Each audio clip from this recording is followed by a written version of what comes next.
रजो धर्म के समय पर नारियों को रजो धर्म की तकलीफें होती हैं, कुछ ना कुछ दिक्कतें आती हैं रजो धर्म से जुड़ी हुई।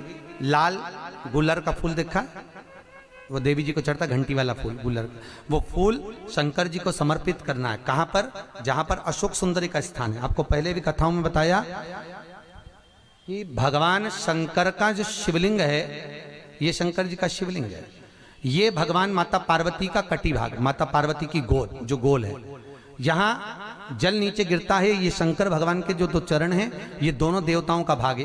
राइट में गणेश, लेफ्ट में कार्तिकेय, बीच में एक मोटी सी लाइन है जहां से पानी नीचे गिरता है, वो अशोक सुंदरी का स्थान है। शंकर जी की छोटी लड़की, शंकर जी के कुल बच्चे हैं 13 बच्चों में से शंकर भगवान के सबसे छोटी लड़की का जो स्थान है अशोक सुंदरी का, वो बीच में।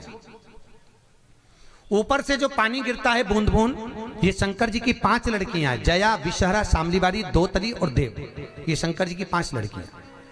शंकर जी के 13 बच्चों का स्थान शंकर जी के पूरे शिवलिंग में विराजमान है।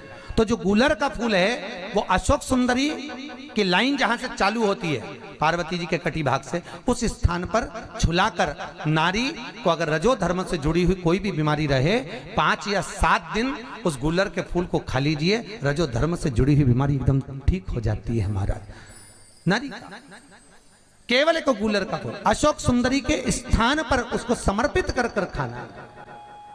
अगर माता अशोक सुंदरी का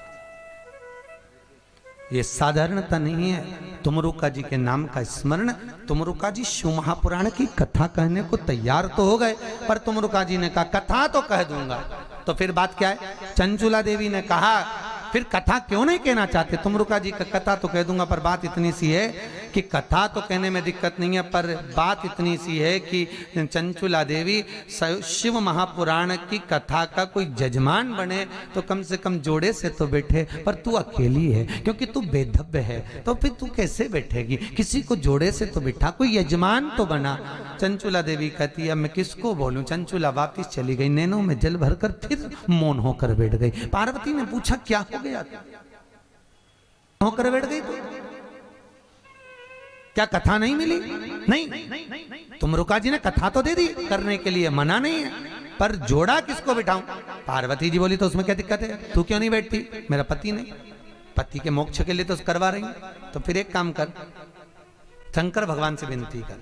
पार्वती जी ने निवेदन करा, चंचुला देवी ने निवेदन करा, शंकर जी प्रकट हुए। बोलो पार्वती क्या बात है? पार्वती जी बोलती हैं ये कथा करवा रही है पर जजमान नहीं है। तो पार्वती जी ने जैसे ही कहा तो शंकर भगवान बोले जजमान की क्या जरूरत है, मैं हूं तो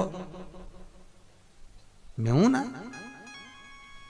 जिसका कोई गोत्र मालूम नहीं होता तो शंकर जी का गोत्र नाम ले लो, शंकर जी का शंकर। शिव महापुराण के जो जजमान बने, सिर पे पेटा, तुर्री, गले में माला, जूते और सुंदर जरीदार कपड़े, और पार्वती भी इतनी सुंदर तैयार हुई। नारद जी ने कहा आप गणा और ये गोर लग रही हैं महाराज, इतनी सुंदर।